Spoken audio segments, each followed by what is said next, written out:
Bienvenido y disfruta de la historia. Teresa sintió un desgarrador vacío en el pecho mientras contemplaba la incesante lluvia que golpeaba contra los ventanales del hospital. Sus manos temblorosas aferraban con fuerza la manta azul celeste, la única prueba tangible de que su hijo alguna vez había existido. La tormenta rugía afuera, como si el cielo mismo compartiera su dolor, mientras el llanto que creyó escuchar momentos antes seguía resonando en sus oídos, a pesar de que le habían dicho que su bebé había nacido sin vida. Los relámpagos iluminaban los pasillos del Hospital de San Cristóbal, proyectando sombras que danzaban en las paredes blancas y estériles, como fantasmas burlones que se mofaban de su pérdida. «Señora Mendoza, necesitamos que firme estos papeles», dijo una enfermera con expresión indescifrable, deslizando un formulario sobre la mesita metálica. Su uniforme blanco resplandecía bajo las luces fluorescentes, impecable y frío como su actitud. «Es el certificado de defunción y la autorización para la cremación». «¿Cremación? Pero ¿no podría verlo antes? Por favor, solo quiero sostenerlo una vez», suplicó Teresa con la voz quebrada por el llanto contenido. Sus ojos hinchados buscaron desesperadamente un atisbo de compasión en el rostro de la mujer. La enfermera desvió la mirada, ajustando nerviosamente su cofia.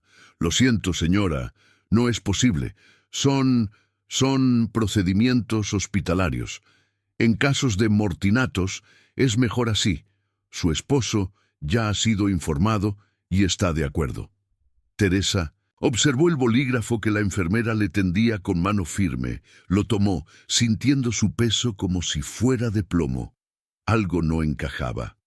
Algo estaba profundamente mal. Había escuchado el llanto.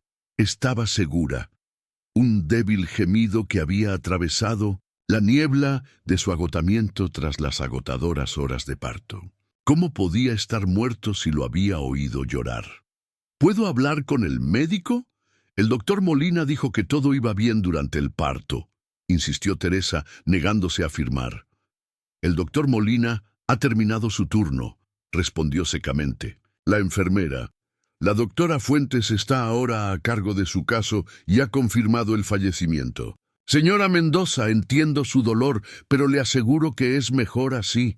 Firme, por favor».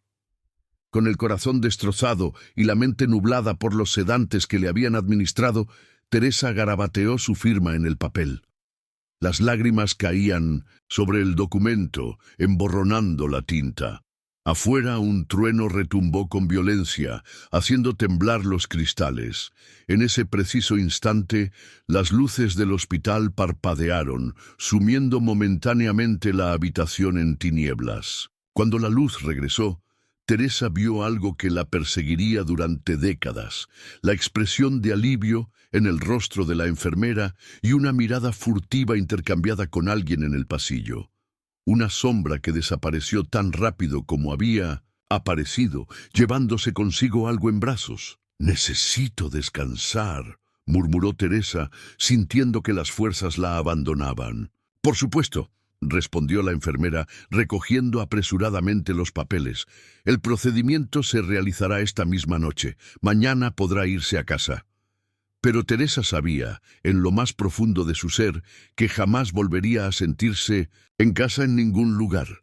Una parte de ella había muerto esa noche. O quizás, como el persistente susurro que no la abandonaría durante décadas, una parte de ella había sido arrebatada. 40 años. 40 largos años habían transcurrido desde aquella noche fatídica en el Hospital San Cristóbal. Teresa Mendoza, ahora una mujer de 67 años, barría pausadamente el porche de su modesta casa en las colinas de Guanajuato. Sus movimientos eran metódicos, casi rituales, como si en cada pasada de la escoba intentara también barrer los recuerdos que se negaban a desaparecer. La casa, de paredes encaladas y tejas rojizas, permanecía impecable como siempre. Teresa se había convertido en una experta en mantener las apariencias. La vida continuaba, o al menos eso era lo que dejaba creer al mundo. Se había convertido en maestra de primaria, dedicándose a enseñar a niños que cada año tenían la misma edad que tendría su hijo si hubiera vivido. Un recordatorio constante, una herida que se abría cada septiembre con el inicio del curso escolar. Entró en la cocina y preparó café, siguiendo otra de sus rutinas diarias. La cafetera antigua burbujeaba suavemente mientras ella contemplaba el jardín a través de la ventana. Las bugambilias que había plantado años atrás trepaban por las paredes, sus flores fucsia contrastando con el blanco inmaculado. Su esposo, Ramón, había insistido en que embellecieran la casa, en que llenaran de vida cada rincón. Una ironía cruel, pensaba Teresa, considerando el vacío que habitaba en su interior. Ramón había sido paciente. Durante años intentó ayudarla a superar la pérdida. Terapia, grupos de apoyo, incluso peregrinaciones a santuarios religiosos. Nada había funcionado. Teresa seguía despertándose en mitad de la noche, creyendo escuchar el llanto de un bebé. Seguía comprando pequeños juguetes que ocultaba en el armario, junto a la ropita que nunca llegó a usar. «Necesitas dejarlo ir, Teresa», le había dicho Ramón 1000 veces con voz cansada. «Han pasado tantos años. No podemos seguir viviendo así». Pero ella sabía, una madre siempre sabe. Algo le había sido arrebatado aquella noche, algo más que su hijo. Le habían robado la verdad. La verdad. Esa palabra resonaba en su mente mientras servía el café en su taza favorita. Una pieza de cerámica decorada con flores silvestres que Ramón le había regalado en su 30º aniversario, poco antes de que su corazón se rindiera, dejándola sola con sus fantasmas. «La verdad nos hace libres», solía decir el padre Ignacio en la misa dominical. Teresa había dejado de creer en esa promesa hace mucho tiempo. El timbre de la puerta sonó, sacándola de sus pensamientos. Un sonido suave, casi tímido, inusual en el tranquilo domingo de la comunidad, donde todos se conocían y nadie llamaba sin avisar primero. Teresa dejó la taza sobre la mesa y se dirigió hacia la entrada, pasando junto a las fotografías que adornaban el pasillo. Imágenes de ella y Ramón, siempre sonrientes para la cámara, siempre ocultando el dolor que los unía más que el amor. Al abrir la puerta, el sol de la tarde la cegó momentáneamente. Cuando sus ojos se adaptaron, vio a un hombre joven de pie en el umbral. Alto, de aspecto serio, con un rostro que despertó en ella una inquietante familiaridad. Pero fueron sus ojos los que la hicieron tambalearse y aferrarse al marco de la puerta.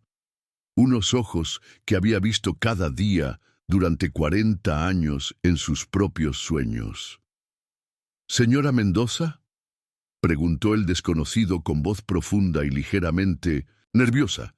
Teresa asintió, incapaz de articular palabra. Su corazón latía tan fuerte que temía que se le saliera del pecho. «Mi nombre es Mateo», continuó el hombre, «y creo que soy su hijo».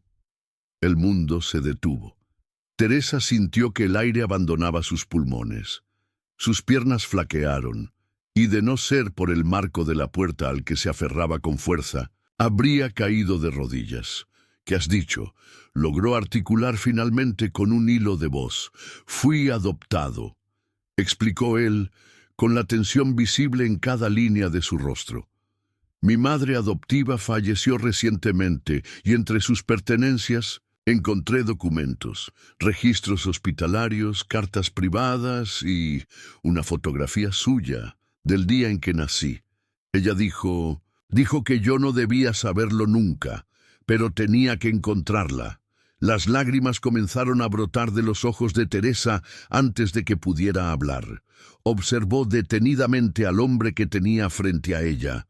Esos ojos, esa barbilla, el hoyuelo que se formaba cuando esbozaba una media sonrisa. el eco de un niño que nunca había sostenido entre sus brazos. No sabía si era locura o misericordia, pero su corazón le susurraba, «Es él». Mateo dio un paso hacia el interior, aferrando con fuerza una carpeta. Se sentaron a la mesa de la cocina, la misma donde Teresa había llorado sobre ropita de bebé que nunca vio la luz del sol. Él abrió el expediente. Dentro había copias de antiguos registros hospitalarios de aquella fatídica noche. Notas, marcadas como confidencial, el nombre de un programa que no reconocía, Proyecto Génesis, y una carta de una enfermera llamada Dolores, fechada en 1985. No podía seguir viviendo con la culpa, decía la carta. Su bebé no murió, se lo llevaron. Fue seleccionado para un programa respaldado por donantes privados. Me dijeron que salvaría vidas, pero ninguna madre debería ser engañada como lo fue usted. Espero que algún día esto llegue a sus manos. Teresa leyó en silencio, temblando. Cada página confirmaba la pesadilla que había cargado sola durante décadas. Mateo, su hijo, había sido criado en secreto, su nacimiento manipulado, su identidad enterrada. El programa había sido financiado por un consorcio privado, donantes acaudalados, intereses farmacéuticos, incluso conexiones gubernamentales. Un nombre aparecía repetidamente en los documentos. Un industrial multimillonario que había perdido a su propio hijo debido a una enfermedad genética rara. Había gastado millones financiando una iniciativa encubierta para identificar recién nacidos con rasgos genéticos únicos. El hijo de Teresa, con un perfil sanguíneo poco común, había sido elegido para formar parte de ese legado. «Me criaron bien», dijo Mateo suavemente. «Tuve una buena educación, atención médica, pero siempre faltaba algo. Nunca sentí que pertenecía realmente a ese lugar. Y cuando encontré esa carta, supe que tenía que encontrar a la mujer que me trajo al mundo». Teresa extendió su mano para tomarla de él. «Todos estos años lo sabía en mi alma. Recé por ti.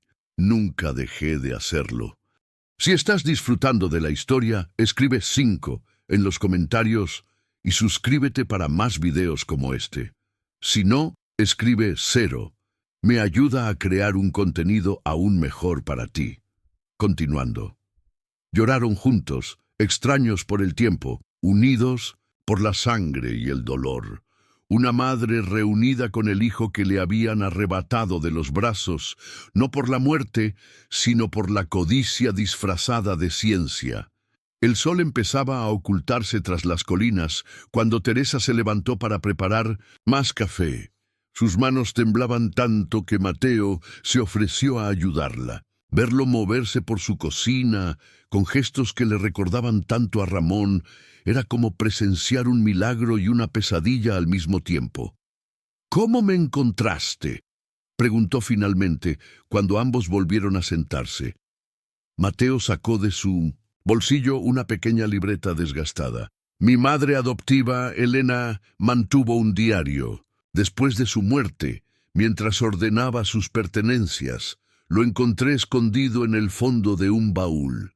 Al principio pensé que solo contenía recuerdos personales, pero luego encontré esto». Extrajo una fotografía en blanco y negro, ajada por el tiempo.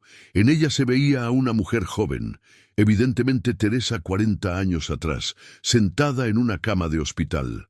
Su rostro reflejaba una mezcla de agotamiento y felicidad, la expresión universal de una madre que acaba de dar a luz. Al reverso, una inscripción a mano: Teresa Mendoza, 12 de mayo de 1984, Proyecto Génesis, sujeto B-147. «Comencé a investigar», continuó Mateo, su voz adquiriendo firmeza a medida que hablaba. «No fue fácil. Muchos registros habían sido destruidos deliberadamente. Elena había sido enfermera en el Hospital San Cristóbal, pero nunca mencionó nada sobre un proyecto Génesis.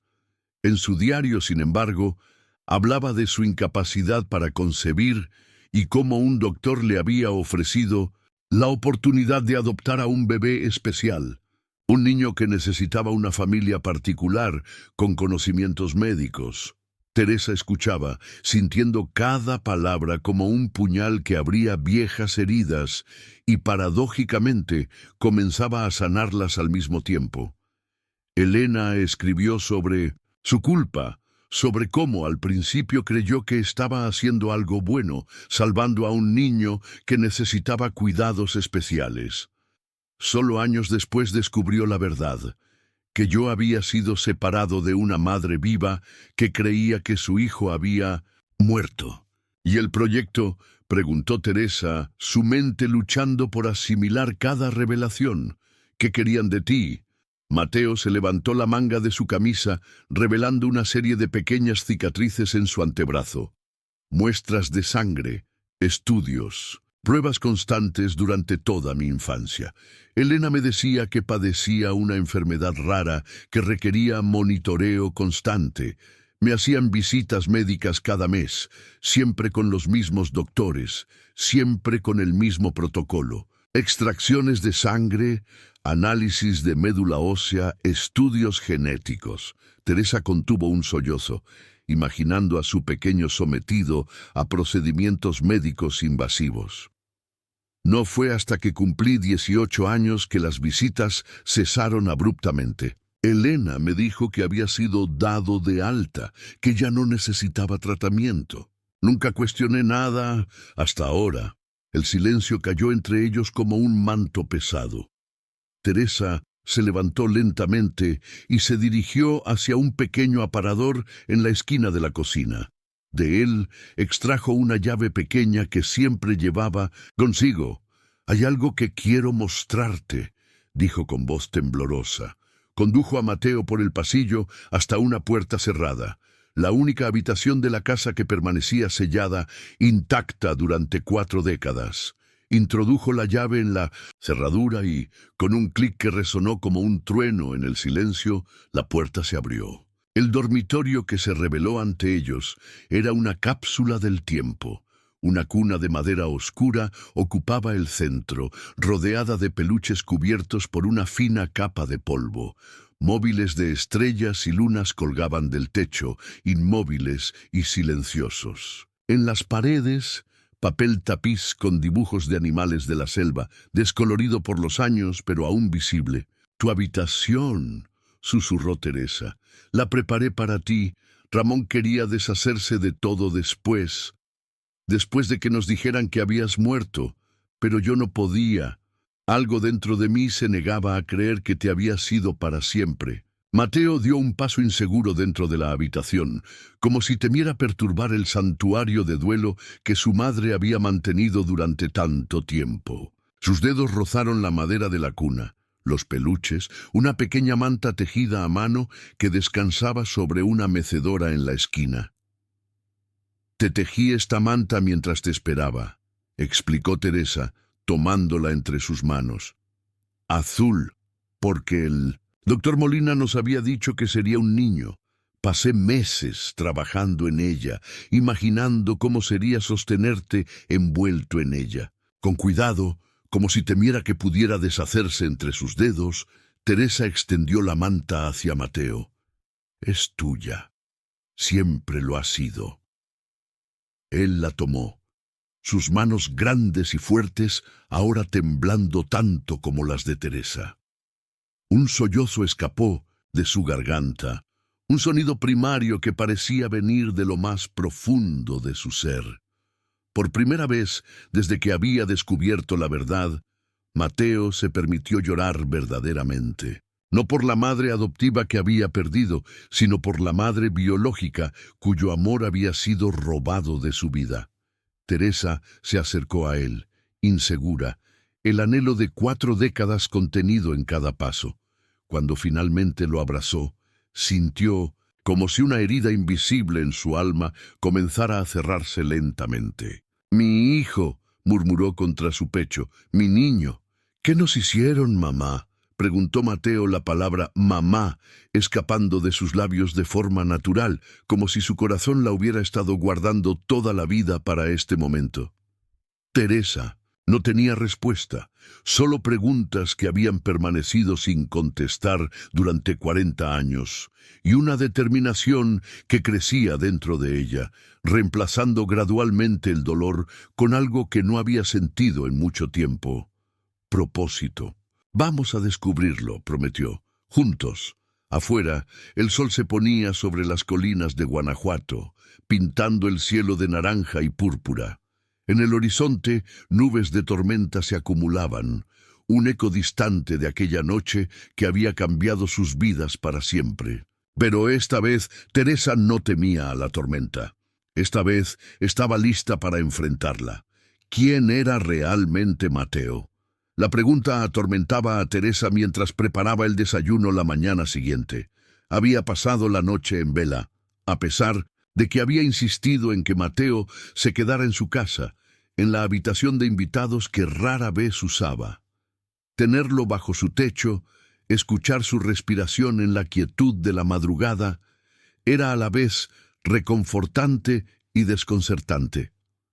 Un milagro que aún no podía comprender completamente.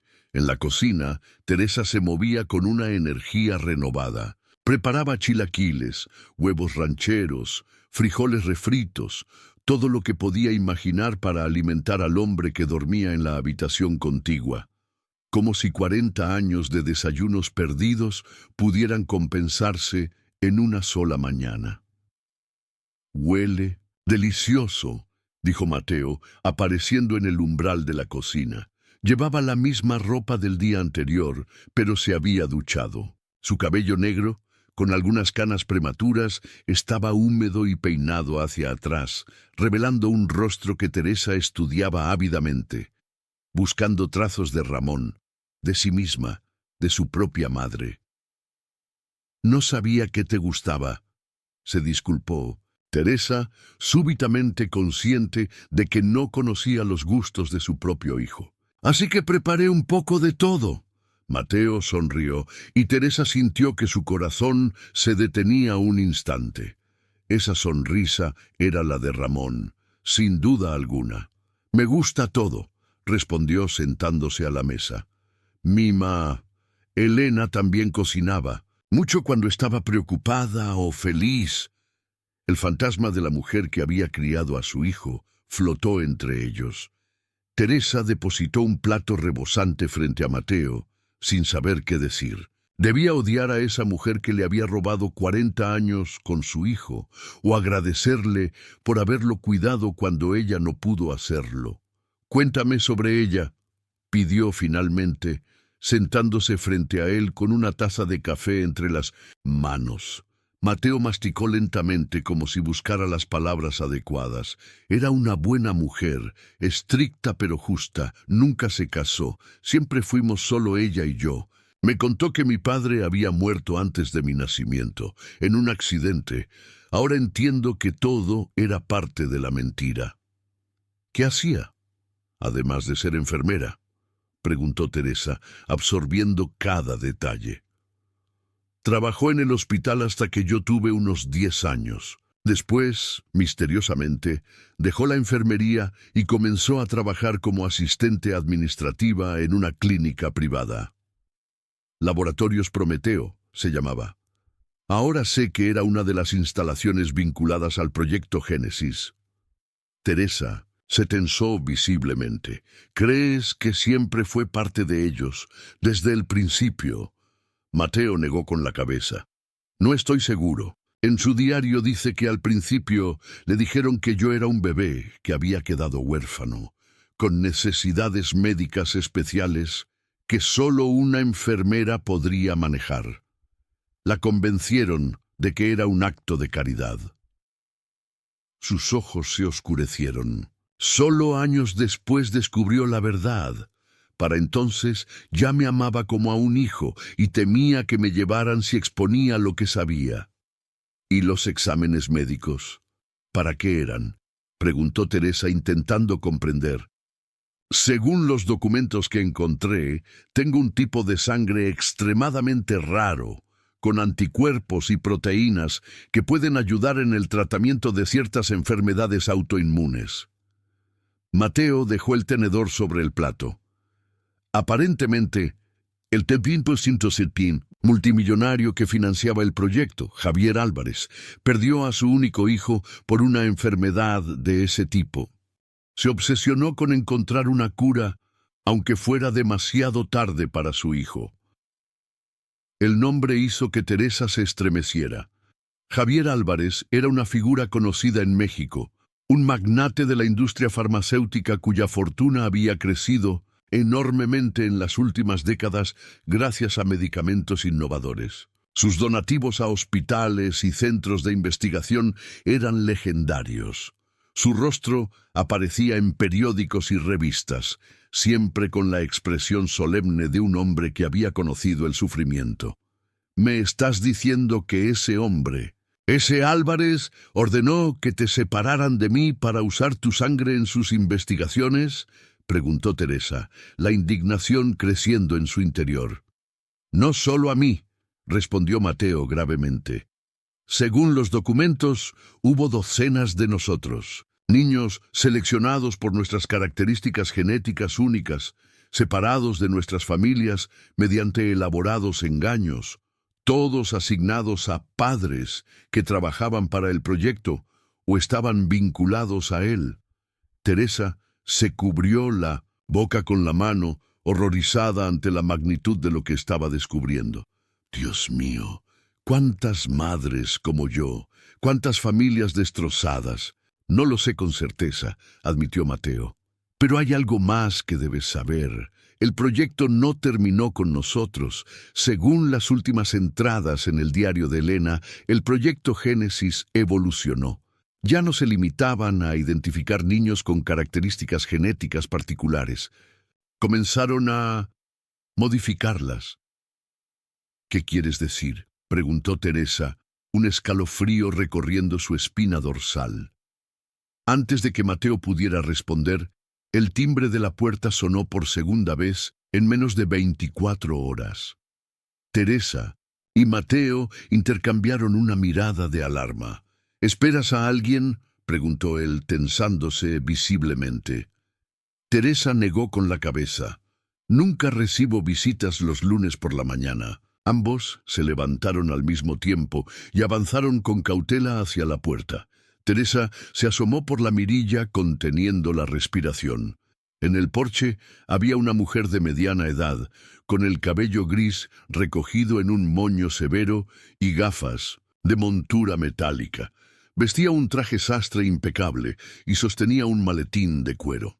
¿Quién es?, susurró Mateo, colocándose junto a ella.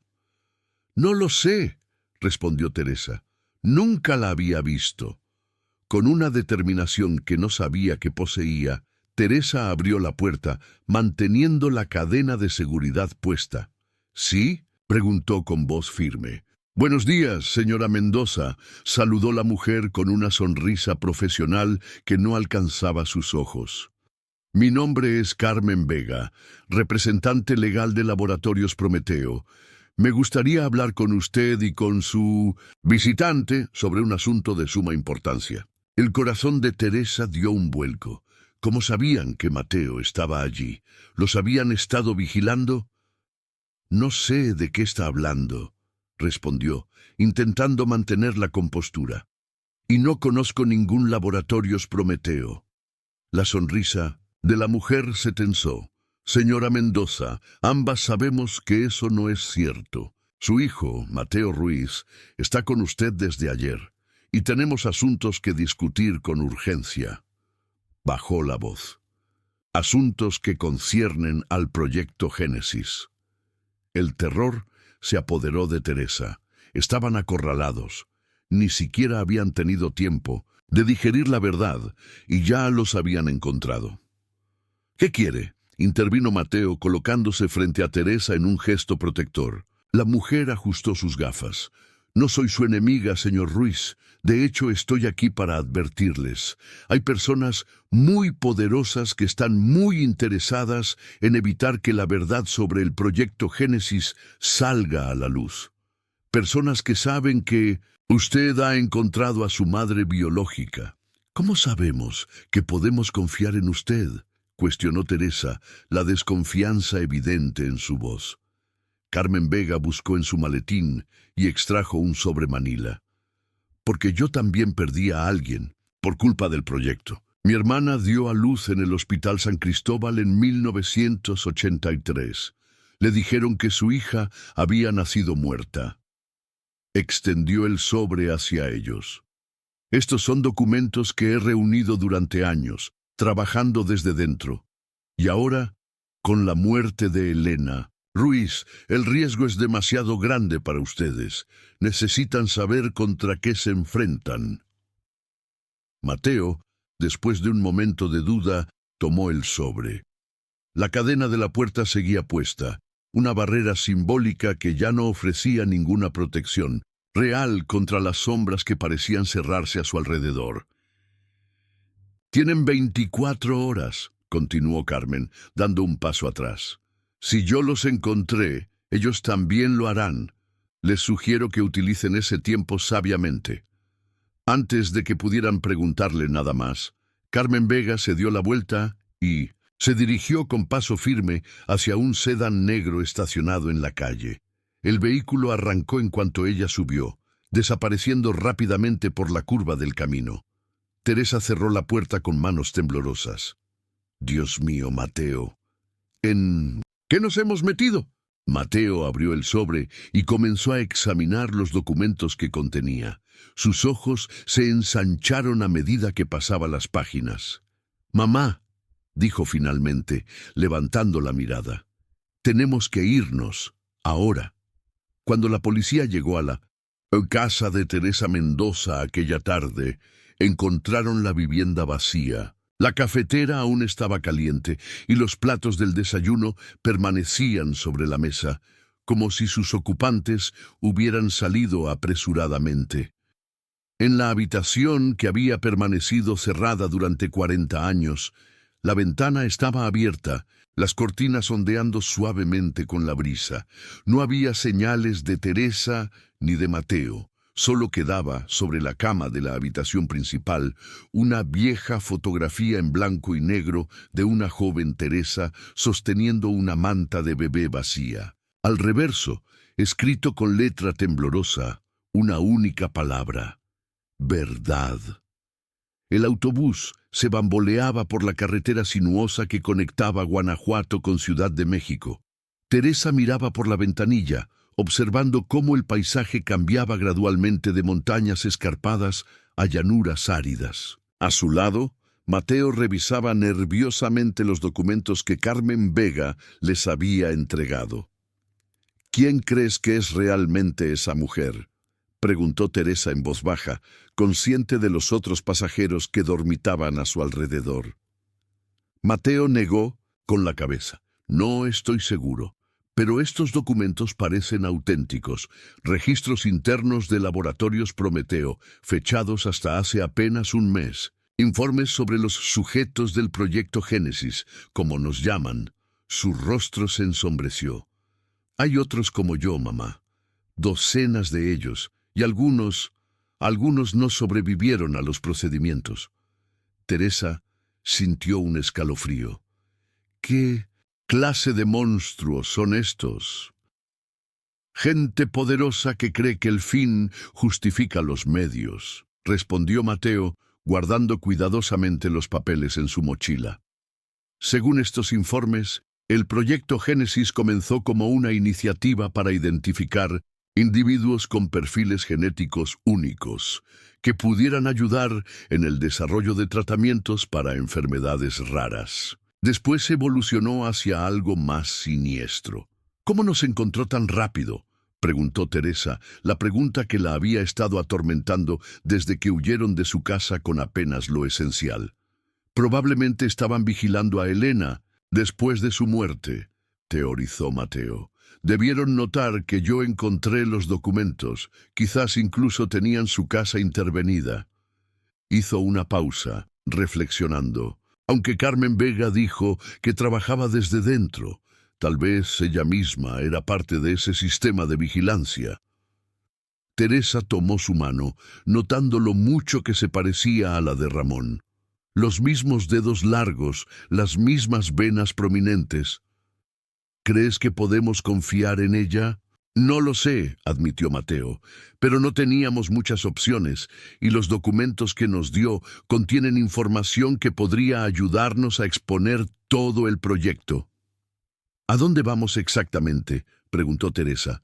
Habían salido con tanta prisa que apenas había tenido tiempo de procesar su destino. Ciudad de México. Hay alguien allí que puede ayudarnos. Un periodista llamado Gabriel Ortega. Según los documentos de Carmen, ha estado investigando a Laboratorios Prometeo durante años, después de que su esposa muriera durante un ensayo clínico secreto relacionado con el proyecto Génesis. Teresa asintió, sintiendo una determinación que no había experimentado en décadas. Vamos a acabar con ellos, dijo con voz firme. Por ti, por todos los niños que robaron, por todas las madres que, como yo, vivieron con un fantasma durante años. Mateo apretó su mano. Ya no estás sola en esto, mamá. Nunca más. El autobús continuó su trayecto mientras el sol comenzaba a ponerse en el horizonte. Teresa apoyó su cabeza en el hombro de su hijo, permitiéndose un momento de paz en medio de la tormenta que se avecinaba.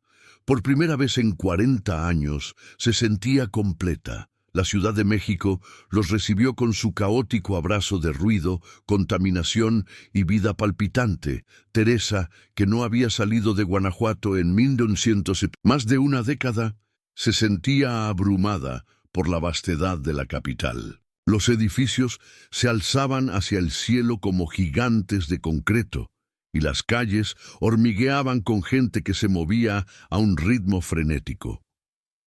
¿Has estado aquí antes?, preguntó a Mateo mientras tomaban un taxi desde la terminal. Algunas veces, respondió él.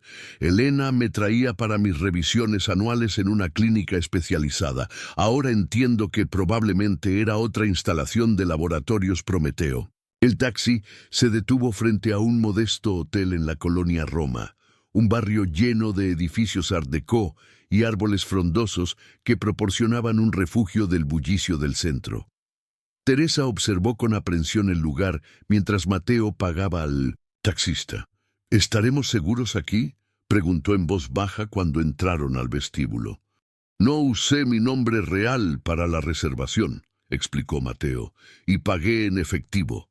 Nos dará tiempo mientras contactamos a Ortega.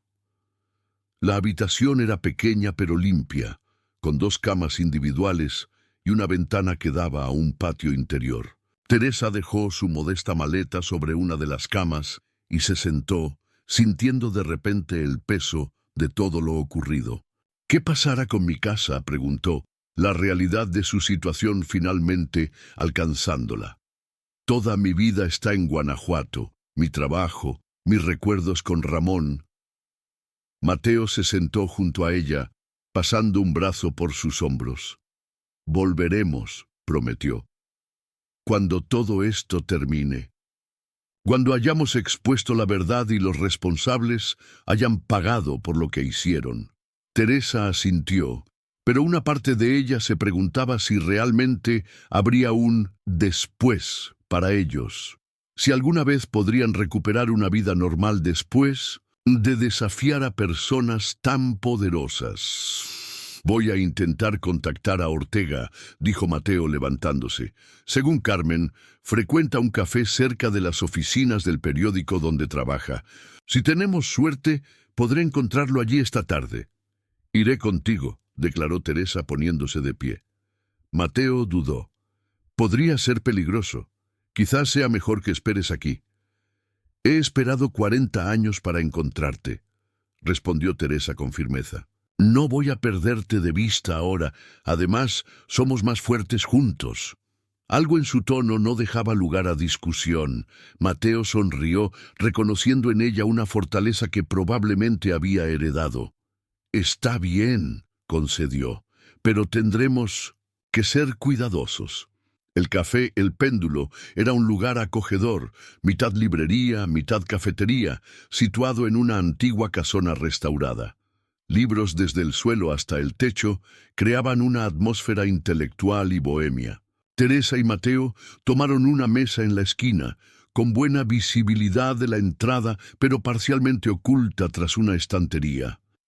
«¿Cómo lo reconoceremos?», preguntó Teresa mientras un camarero le servía café. Mateo sacó discretamente una fotografía del bolsillo de su chaqueta. «Carmen nos proporcionó esto». La imagen mostraba a un hombre de unos 50 años, con barba entrecana y gafas de montura gruesa. Su expresión era seria, casi severa, pero sus ojos transmitían una intensidad casi palpable. «¿Y si no viene?», preguntó Teresa, la ansiedad creciendo en su interior. «Entonces volveremos mañana», respondió Mateo, «y al día siguiente si es necesario. Según la información de Carmen, es un habitual de este lugar. Viene casi todas las tardes a trabajar en sus artículos». No tuvieron que esperar mucho. Apenas media hora después de su llegada, Gabriel Ortega entró en el café. En persona parecía más cansado que en la fotografía, con profundas ojeras y un aire de permanente alerta. Se dirigió directamente a la barra, pidió un espresso y se sentó en una mesa cercana a ellos, sacando una laptop desgastada de su bolso. Mateo y Teresa intercambiaron miradas. Era el momento. «Disculpe, señor Ortega», preguntó Mateo en voz baja, acercándose a su mesa. El periodista levantó la vista, sus ojos inmediatamente recelosos. «¿Quién pregunta?», respondió con tono cortante. «Mi nombre es Mateo, y ella es mi madre, Teresa». Mateo se inclinó más cerca. «Necesitamos hablar con usted sobre el proyecto Génesis». El efecto fue inmediato. Ortega palideció visiblemente, cerrando de golpe su laptop. Sus ojos escanearon rápidamente el café como buscando amenazas invisibles. «No sé de qué me están hablando», dijo en voz baja y tensa. «Y les sugiero que se vayan ahora mismo». «Por favor», intervino Teresa acercándose también. «Soy una de las madres. Me dijeron que mi hijo había nacido muerto, pero era mentira, era parte del proyecto». Su voz se quebró, como su esposa. La mención de su esposa provocó un cambio en la expresión de Ortega. El recelo dio paso a algo más complejo: dolor, reconocimiento, un destello de rabia apenas contenida. «No aquí», dijo finalmente, guardando apresuradamente su laptop. «Hay ojos y oídos en todas partes. Síganme, pero a distancia, y asegúrense de que nadie más lo hace». Salieron del café por separado, Ortega primero, luego Teresa y Mateo unos minutos después. Siguieron al periodista a través de calles concurridas, manteniéndose a una distancia prudente pero sin perderlo de vista. Después de unos 20 minutos de caminata, durante los cuales cambió varias veces de dirección abruptamente como para asegurarse de que no lo seguían, Ortega entró en un edificio de apartamentos desgastado en una calle lateral. «Tercer piso», les indicó cuando lo alcanzaron en el vestíbulo. «Apartamento 3B». El apartamento de Ortega era un reflejo de su dueño. Desordenado, intenso, obsesivo. Las paredes estaban cubiertas de recortes de periódicos, fotografías, notas manuscritas, todo conectado por hilos de colores que creaban una telaraña de información. Una mesa larga en el centro de la sala principal estaba cubierta de archivadores, dispositivos electrónicos y más papeles. «Disculpen el desorden», dijo sin realmente disculparse. «Llevo 5 años documentando esta historia. 5 años desde que Laura murió durante un supuesto tratamiento experimental para una enfermedad que no sabíamos que tenía». Teresa observó una fotografía enmarcada sobre un estante, una mujer joven y sonriente, con el cabello oscuro recogido en una coleta y ojos brillantes. Su esposa era hermosa, comentó suavemente. Ortega asintió, su expresión suavizándose momentáneamente. Lo era, en todos los sentidos. Luego, como sacudiéndose un recuerdo doloroso, se volvió hacia ellos con renovada intensidad.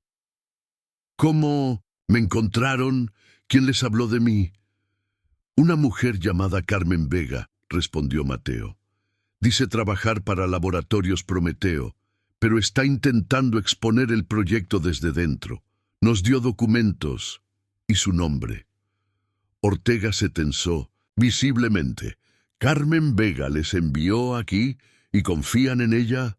No tenemos muchas opciones, admitió Teresa. Apareció en mi puerta ayer, apenas un día después de que Mateo me encontrara. Nos advirtió que estábamos en peligro. Por supuesto que lo están, gruñó Ortega. Todos los que conocen la existencia del proyecto Génesis están en peligro. Se pasó una mano por el cabello canoso. ¿Qué documentos les dio exactamente? Mateo extrajo el sobre de su mochila y se lo entregó. Ortega se sentó en su escritorio, colocándose unas gafas de lectura, y comenzó a examinar meticulosamente cada página. Esto es increíble, murmuró mientras leía. Algunos de estos documentos son exactamente lo que he estado buscando durante años. Registros internos, listas de sujetos, firmas autorizadas. Levantó la mirada, con una chispa de esperanza en sus ojos cansados. Con esto podríamos finalmente exponer todo el proyecto. ¿Qué es exactamente el proyecto Génesis?, preguntó Teresa, sentándose frente a él. Entiendo que robaron a mi hijo por sus características genéticas únicas, pero ¿cuál era el propósito final? Ortega suspiró profundamente, quitándose las gafas. El proyecto comenzó a principios de 1900, los años 80, financiado principalmente por Javier Álvarez, después de la muerte de su hijo. Inicialmente parecía tener un propósito noble: identificar individuos con características genéticas que pudieran ayudar a desarrollar tratamientos para enfermedades raras. Pero rápidamente se corrompió. Los primeros sujetos, como Mateo, fueron seleccionados por sus perfiles genéticos y separados de sus familias mediante elaborados engaños. Muerte fingida, adopciones fraudulentas, incluso secuestros directos en algunos casos. Fueron colocados con cuidadores vinculados al proyecto que monitoreaban su desarrollo y facilitaban las pruebas constantes. Pero hacia mediados de los 90, el proyecto dio un giro más oscuro. Ya no se limitaban a estudiar estos perfiles genéticos. Comenzaron a manipularlos. Experimentaron con terapias genéticas experimentales. Usaron a los sujetos como incubadoras vivientes para medicamentos potenciales, todo bajo el pretexto de avances médicos revolucionarios. Teresa tomó la mano de Mateo, horrorizada ante lo que estaba escuchando. El verdadero objetivo se volvió la inmortalidad, continuó Ortega, o al menos una extensión significativa de la vida humana.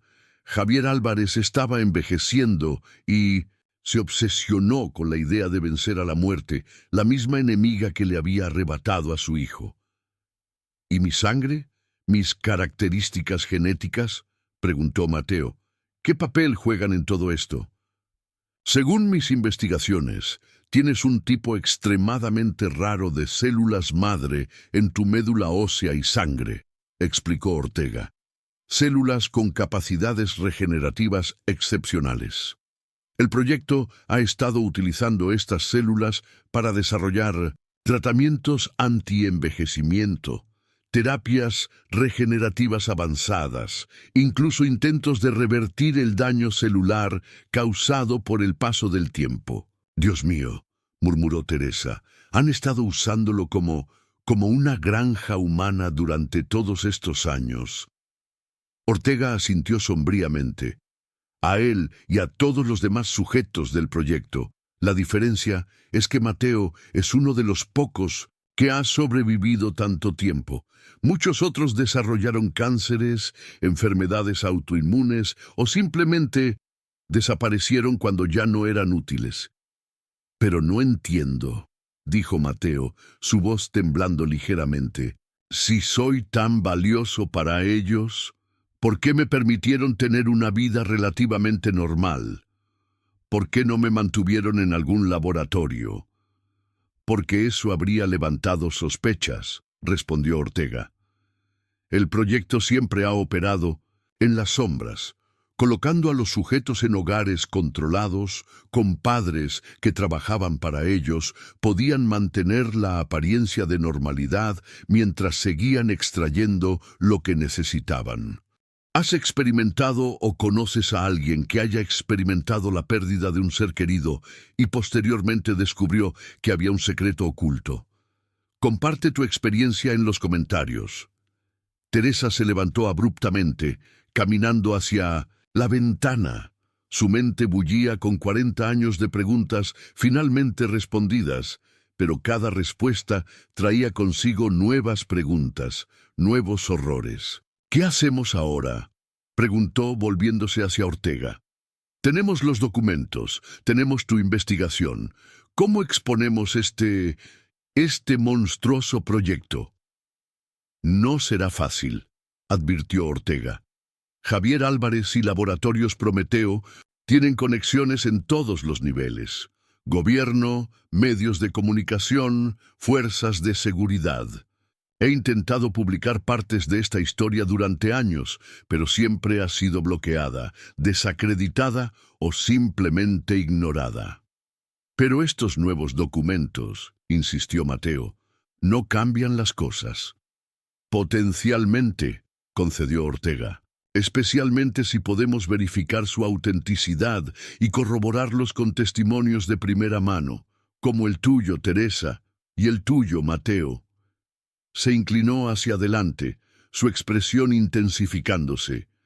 Pero tendríamos que actuar rápido y con extrema precaución. En cuanto se sepa que tenemos esto, vendrán por nosotros con todo lo que tienen. Ya lo están haciendo, señaló Teresa. Carmen Vega nos encontró apenas un día después de que Mateo llegara a mi casa. No creo que tengamos mucho tiempo. Carmen Vega, repitió Ortega, frunciendo el ceño. Hay algo sobre ella que no termina de encajar. ¿Por qué una empleada de Laboratorios Prometeo arriesgaría todo para ayudarlos? ¿Y cómo obtuvo estos documentos internos de alto nivel? Dijo que también había perdido a alguien, recordó Teresa. Su hermana dio a luz en el mismo hospital que yo un año antes. También le dijeron que su bebé había nacido muerto. Ortega se levantó abruptamente y se dirigió hacia una de las paredes cubiertas de información. Buscó entre los papeles hasta encontrar una lista escrita a mano. Vega, Vega, murmuró mientras recorría los nombres. Aquí está. Carmen Vega, hermana de Lucía Vega. Según mis registros, Lucía dio a luz en el Hospital San Cristóbal en 1983. Niña, supuestamente nacida muerta. Entonces dijo la verdad, concluyó Mateo. Tal vez, respondió Ortega, no del todo convencido. O tal vez es una elaborada trampa. No sería la primera vez que Prometeo usa información real para tender una emboscada. Un silencio tenso cayó sobre la habitación mientras cada uno consideraba las implicaciones. Finalmente, Teresa habló. No me importa si es una trampa o no. He pasado 40 años creyendo que mi hijo estaba muerto. Ahora que lo he encontrado, no voy a esconderme en las sombras. Quiero justicia y quiero que todos los responsables paguen por lo que nos hicieron. Ortega la miró con una mezcla de admiración y preocupación. La justicia tiene un precio, señora Mendoza, uno que puede ser muy alto. Ya he pagado durante 40 años, respondió Teresa firmemente. Estoy dispuesta a arriesgarlo todo. Mateo tomó la mano de su madre. Yo también, declaró. Ortega asintió lentamente. Entonces, tenemos trabajo que hacer. Mañana contactaré a un editor que conozco en un periódico internacional, alguien fuera del alcance inmediato de Álvarez. También tengo un amigo en la Fiscalía Federal que podría ayudarnos a presentar una denuncia formal. ¿Y esta noche?, preguntó Mateo. Esta noche, respondió Ortega con gravedad. No dormimos aquí. Mi apartamento no es seguro. Tengo un lugar donde podemos quedarnos, un piso franco que uso cuando las cosas se complican. Mientras recogían los documentos y Ortega guardaba algunos artículos esenciales en una mochila desgastada, Teresa se detuvo frente a la fotografía de Laura, la esposa fallecida del periodista. Vamos a conseguir justicia, prometió en silencio. Por ti, por mi hijo, por todos los que han sufrido a manos de estos monstruos. Afuera, el sol comenzaba a ponerse sobre la Ciudad de México, tiñendo el smog de tonos dorados y carmesí. En algún lugar de la vasta metrópoli, en un edificio corporativo de cristal y acero, un teléfono sonaba en la oficina de Javier Álvarez. «Los hemos localizado», informó una voz al otro lado de la línea. «Están con Ortega. Proceda según lo planeado», ordenó Álvarez, su voz traicionando más cansancio que maldad. «Y recuerde, necesitamos a B-147 con vida. Los otros son prescindibles». La noche había caído sobre la Ciudad de México cuando Teresa, Mateo y Ortega llegaron al piso franco. Era un pequeño apartamento en un edificio antiguo en la colonia Condesa, sin nada que lo distinguiera especialmente. Muebles básicos, paredes desnudas, ningún objeto personal. El tipo de lugar diseñado para no dejar huella. «No es mucho», se disculpó Ortega mientras encendía las luces. «Pero es seguro. El edificio pertenece a un amigo periodista que tuvo que exiliarse hace unos años. Pocas personas saben de su existencia». Teresa dejó su pequeña maleta sobre el sofá desgastado. El agotamiento emocional y físico de las últimas 48 horas comenzaba a hacer mella en ella. Tanto había cambiado en tan poco tiempo. Había encontrado al hijo que creía muerto, había descubierto una conspiración de proporciones inimaginables, y ahora se encontraba huyendo, escondida como una criminal. «Deberían intentar descansar», sugirió Ortega, señalando hacia el pequeño dormitorio. «Mañana será un día crucial». «¿Y usted?», preguntó Teresa, notando las profundas ojeras bajo los ojos del periodista. «Necesito organizar estos documentos y preparar la estrategia para mañana», respondió, sacando su laptop. «Además, alguien debe mantener la guardia». Mateo, que había estado examinando el apartamento con cautela, se acercó a ellos. «Este lugar parece seguro, pero deberíamos establecer turnos de vigilancia durante la noche. No podemos confiar en que no nos hayan seguido». Ortega asintió con aprobación. «Buen instinto. Tomaré el primer turno. Luego tú. Tu madre necesita descansar». Teresa quiso protestar, pero el cansancio era demasiado intenso. Permitió que Mateo la condujera hacia el dormitorio, una habitación pequeña, con una cama individual y una ventana que daba a un patio interior. «Intenta dormir un poco», le dijo Mateo, su voz suavizándose. «Yo estaré ahí fuera con Ortega». Teresa se sentó en el borde de la cama, de repente abrumada por todo lo ocurrido. «Cuando eras pequeño», dijo con voz temblorosa, «solía imaginarte en momentos como este. Te imaginaba creciendo, convirtiéndote en un hombre. Pero la realidad es tan diferente de lo que soñé». Mateo se arrodilló frente a ella, tomando sus manos entre las suyas. «¿Decepcionante?», preguntó con una vulnerabilidad que contradecía su apariencia fuerte.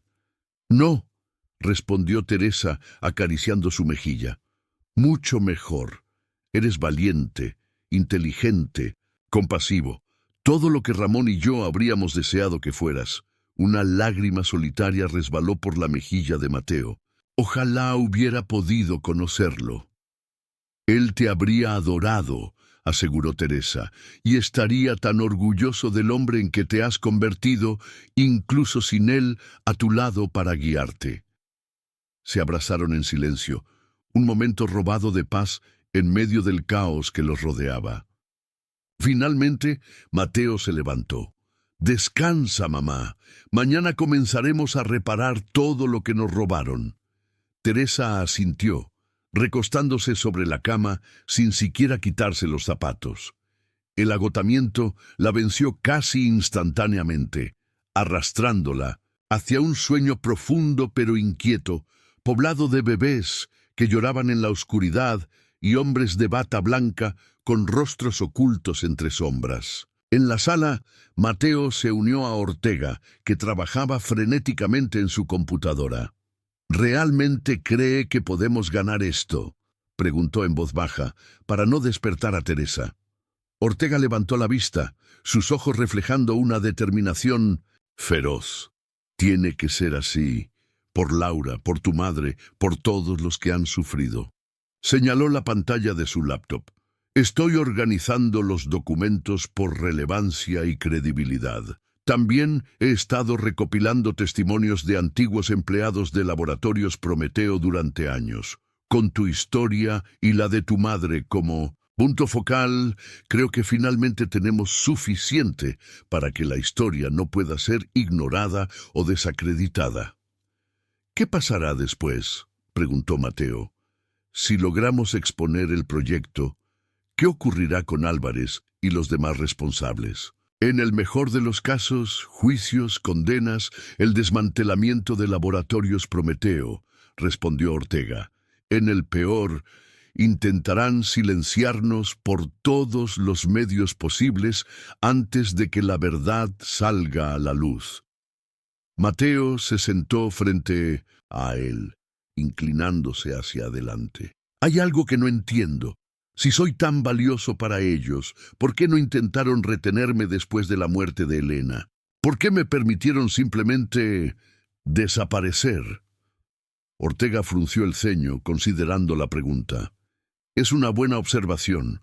Quizás pensaron que no descubrirías la verdad. O tal vez...» Su expresión cambió a una de alarma. «O tal vez nunca te perdieron de vista». Un escalofrío recorrió la espalda de Mateo. «¿Cree que me han estado siguiendo todo este tiempo?». «Es posible», respondió Ortega cerrando su laptop.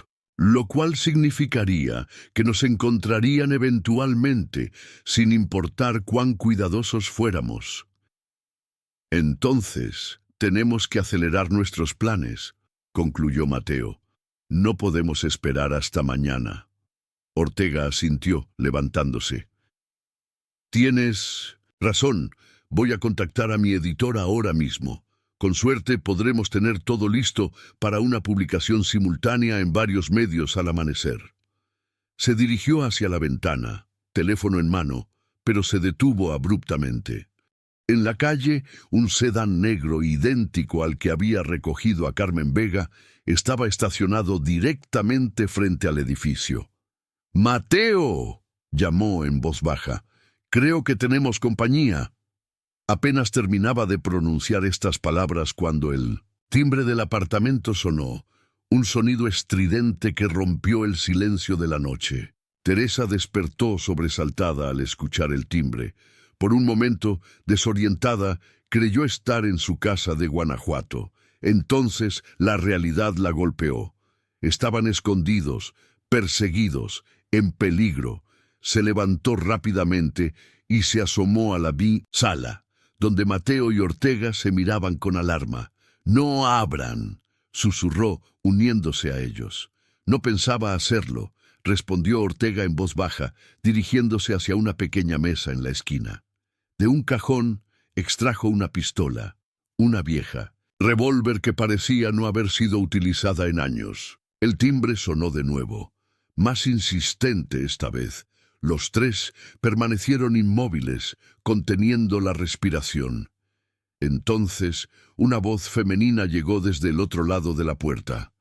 «Señor Ortega, sé que está ahí. Soy Carmen Vega. Necesito...» Hablar con ustedes urgentemente. Mateo y Teresa intercambiaron miradas de sorpresa. ¿Cómo los había encontrado? Podría ser una trampa, advirtió Ortega, empuñando el arma con mano temblorosa pero decidida. O podría tener información crucial, contrapuso Mateo. Ella fue quien nos proporcionó los documentos en primer lugar. Y también quien sabía exactamente dónde encontrarnos, añadió Teresa con desconfianza. Por favor, insistió la voz de Carmen, están en peligro inmediato. Álvarez ha enviado un equipo de seguridad. Llegarán en minutos. Tienen que salir de aquí ahora. Ortega se acercó cautelosamente a la puerta. Si es una trampa, ¿por qué nos advertiría?, preguntó a través de la madera. No estoy sola, respondió Carmen, su voz ahora más urgente. He traído a alguien que puede ayudarles a entender lo que realmente está en juego. Un largo silencio llenó el apartamento mientras los tres consideraban sus opciones. Finalmente, Ortega tomó una decisión. Retírense de la puerta, ordenó a Teresa y Mateo. Si intenta algo, correré hacia ustedes. Manténganse listos para salir por la ventana del dormitorio. Da a una escalera de incendios. Con el arma firme en su mano, Ortega desactivó el seguro de la puerta y la abrió apenas lo suficiente para ver al exterior. Carmen Vega estaba allí, tal como había dicho, pero no estaba sola. A su lado se encontraba un hombre anciano en silla de ruedas, de aspecto frágil, pero con una mirada penetrante que contrastaba con su debilidad física. ¿Quién es él?, preguntó Ortega sin bajar el arma. Mi nombre es Federico Molina, respondió el anciano con voz débil pero clara. Fui el médico que asistió el parto de la señora Mendoza hace 40 años, y he venido a enmendar el peor error de mi vida. Teresa dio un paso adelante, reconociendo inmediatamente el nombre. ¿Doctor Molina, el mismo que me atendió aquella noche? El anciano asintió, sus ojos llenándose de lágrimas. El mismo. Señora Mendoza, por favor déjenos entrar. Lo que tengo que decirles no puede esperar, y no es seguro hablar en el pasillo. Ortega miró a Teresa, quien asintió en silencio. Abrió la puerta completamente, permitiendo que Carmen empujara la silla de ruedas del doctor Molina al interior del apartamento. Una vez dentro, cerró y aseguró la puerta nuevamente. «Tienen 5 minutos», advirtió Ortega, manteniendo el arma visible. «Y más vale que sea convincente». El doctor Molina observó detenidamente a Mateo, su mirada profesional evaluándolo como si aún fuera el recién nacido que había traído al mundo 4 décadas atrás. «Es extraordinario», murmuró. «Después de todos estos años, el parecido con su padre es notable». «Doctor Molina», intervino Teresa con impaciencia, «¿qué está haciendo aquí? ¿Qué tiene que ver con todo esto?» El anciano médico suspiró profundamente, el peso de los años y los secretos visiblemente grabado en cada arruga de su rostro. «Fui uno de los fundadores del proyecto Génesis», confesó, provocando un silencio sepulcral en la habitación. «No me enorgullezco de ello. Al principio creíamos genuinamente que estábamos haciendo algo bueno, algo que salvaría vidas». «¿Robar bebés le parece algo bueno?», espetó Teresa, la indignación encendiendo su voz. «No, por supuesto que no», respondió el doctor bajando la mirada. «Esa fue la corrupción del proyecto, no su intención inicial. Cuando comenzamos se trataba solo de investigación genética consensuada, pero cuando Javier Álvarez perdió a su hijo y se unió a nosotros con sus millones, todo cambió. Álvarez estaba obsesionado con encontrar una cura para la enfermedad que mató a su hijo», continuó. «Y cuando descubrimos que ciertos perfiles genéticos rarísimos podrían contener la clave, él decidió que el fin justificaba cualquier medio. Comenzó a presionar para identificar a estos individuos especiales, sin importar cómo. Y usted cedió», acusó Mateo. Permitió que nos arrancaran de nuestras familias. El doctor Molina asintió, la vergüenza evidente en su rostro. Lo hice. Me convencí de que el beneficio potencial para la humanidad justificaba el sufrimiento de unos pocos. Fue el error más grave y más imperdonable de mi vida. ¿Por qué ahora?, preguntó Ortega con suspicacia. ¿Por qué después de 40 años decide buscarlos para confesar? Porque Álvarez ha cruzado la última línea, intervino Carmen. El proyecto Génesis ha entrado en su fase final. Ya no se trata solo de investigación o terapias experimentales. Ahora planean usar a los sujetos para un procedimiento irreversible. ¿Qué tipo de procedimiento?, preguntó Mateo, una sensación de temor creciendo en su interior. El doctor Molina levantó la mirada, sus ojos llenos de una mezcla de horror y culpa. Trasplante completo de médula ósea y células madre. Álvarez está muriendo. Cáncer terminal. Los tratamientos convencionales han fallado. Su única esperanza es un procedimiento experimental que utilice las células regenerativas únicas de Mateo. Pero el procedimiento probablemente matará al donante. Teresa ahogó un grito, instintivamente acercándose a su hijo como para protegerlo. Por eso no te retuvieron después de la muerte de Elena, explicó Carmen a Mateo. Estaban esperando, monitoreándote a distancia, hasta que fuera necesario, y ahora lo es. El cáncer de Álvarez se ha acelerado. Los médicos le dan semanas, tal vez días. No lo entiendo, dijo Teresa tratando de asimilar toda esta nueva información. ¿Por qué nos está ayudando, doctor? ¿Y usted, Carmen? ¿Qué ganan con esto? Redención, respondió simplemente el doctor Molina. Soy un hombre viejo al final de su vida. He cargado con estos pecados durante demasiado tiempo. Quiero morir con algo de paz, si es posible. Y yo quiero justicia, añadió Carmen. Como les dije, mi sobrina fue una de las bebés robadas. Nunca la encontré. Según los registros, no sobrevivió a los primeros experimentos. Su voz se quebró ligeramente.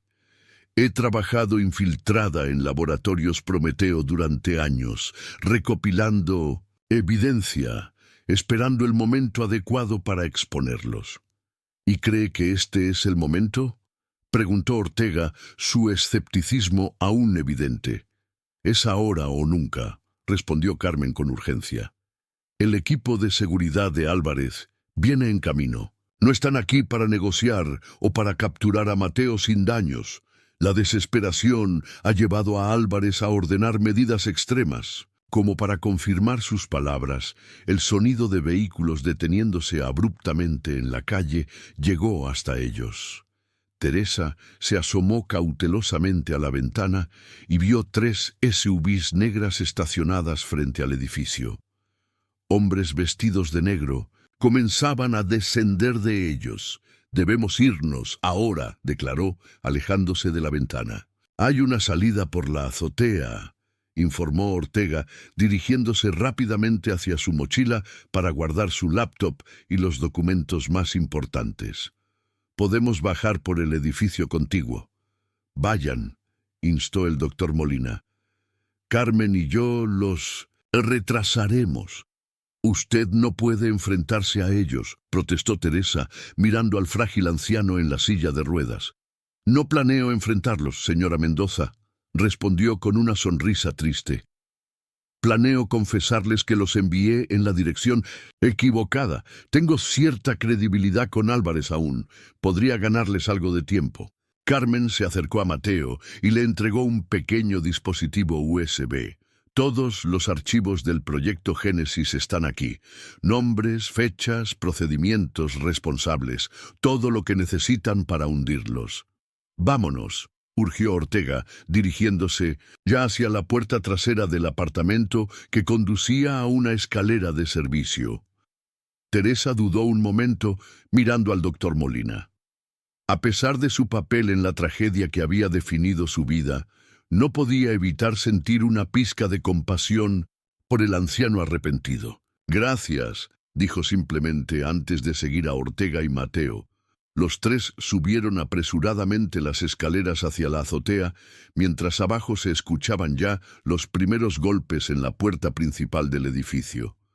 La noche era clara, con una luna llena que iluminaba el paisaje urbano de la Ciudad de México, extendiéndose en todas direcciones como un mar de luces. «Por aquí», indicó Ortega, guiándolos hacia un punto donde los edificios estaban separados por apenas 1 metro de distancia. «Tengan cuidado, el salto no es difícil, pero estamos a 6 pisos de altura». Uno a uno saltaron hacia el edificio vecino. Primero Mateo, luego ayudando a Teresa, y finalmente Ortega, justo cuando la puerta de la azotea se abría violentamente. Se ocultaron tras una estructura de ventilación, conteniendo la respiración, mientras los hombres de Álvarez escudriñaban la azotea que acababan de abandonar. «¿Ahora qué?», susurró Teresa. «Tengo un contacto en la embajada española», respondió Ortega en voz igualmente baja. «Un viejo amigo que me debe algunos favores. Si logramos llegar allí, podríamos estar temporalmente a salvo, mientras coordinamos la publicación de toda la evidencia». «¿Y después?», preguntó Mateo. «Después, si todo sale bien, el mundo conocerá la verdad sobre el proyecto Génesis, y ni siquiera Javier Álvarez podrá detener lo que sigue». Un grito de frustración llegó desde la azotea vecina, indicando que los perseguidores habían perdido su rastro momentáneamente. Sin embargo, no pasaría mucho tiempo antes de que ampliaran su búsqueda al edificio contiguo. «Vamos», apremió Ortega. «No tenemos tiempo que perder». Mientras descendían apresuradamente por las escaleras interiores del edificio, Teresa no pudo evitar pensar en el largo y tortuoso camino que los había llevado hasta este punto. 40 años de dolor, de preguntas sin respuesta, de sueños rotos, y ahora corriendo por su vida junto al hijo que le habían arrebatado. Sentía paradójicamente que por primera vez en décadas estaba realmente viva. «Te protegeré», prometió en silencio a Mateo. «Esta vez no dejaré que te alejen de mí». Las calles de la Ciudad de México los recibieron con su caótico abrazo nocturno, ofreciéndoles el anonimato de la multitud mientras continuaban su carrera contra el tiempo y contra los hombres de Álvarez, que seguramente no tardarían en reanudar la persecución. En algún lugar de la ciudad, en un lujoso penthouse médicamente equipado, Javier Álvarez recibía la noticia del fracaso inicial de sus hombres. Su rostro, demacrado por la enfermedad y la edad, se contrajo en una mueca de rabia y desesperación. «Encuéntrelos», ordenó a través del teléfono, su voz apenas un susurro ronco. «Encuentren a B-147, es mi última oportunidad». Un gancho narrativo diferente y también poderoso relacionado con la historia mantendría la tensión y la curiosidad del espectador, pues la vida de Mateo pende de un hilo mientras Álvarez, desesperado por sobrevivir, intensifica su cacería humana. El amanecer comenzaba a asomar en el horizonte cuando Teresa, Mateo y Ortega llegaron finalmente a la embajada española, un edificio colonial restaurado en el corazón de la Ciudad de México. Exhaustos y tensos, esperaron en un café cercano, mientras Ortega contactaba a su amigo diplomático. «Fernando vendrá en unos minutos», informó Ortega, guardando su teléfono. «Dice que puede conseguirnos acceso temporal a la embajada mientras evaluamos nuestras opciones». Teresa observaba constantemente a su alrededor, esperando ver en cualquier momento a los hombres de negro que los perseguían. La paranoia se había convertido en su estado natural. Cada rostro, un potencial enemigo. Cada sonido repentino, una amenaza. «No creo que nos hayan seguido», comentó Mateo, notando su ansiedad. «Tomamos demasiados desvíos y cambiamos de transporte varias veces». «Álvarez tiene recursos casi ilimitados», respondió Ortega sombríamente, «y está desesperado. La desesperación hace que las personas con poder sean extremadamente peligrosas. Realmente está muriendo, preguntó Teresa, recordando las palabras del doctor Molina. Ortega asintió. Según mis fuentes, sí, cáncer agresivo, metástasis múltiple. Los mejores oncólogos del mundo lo han dado por perdido.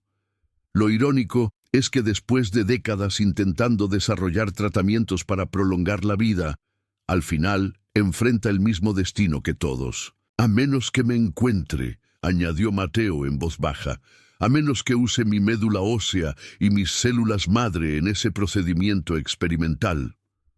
Un hombre de mediana edad, con traje formal y expresión seria, entró en el café y se dirigió directamente hacia ellos. Ortega se levantó para saludarlo con un abrazo breve pero cálido.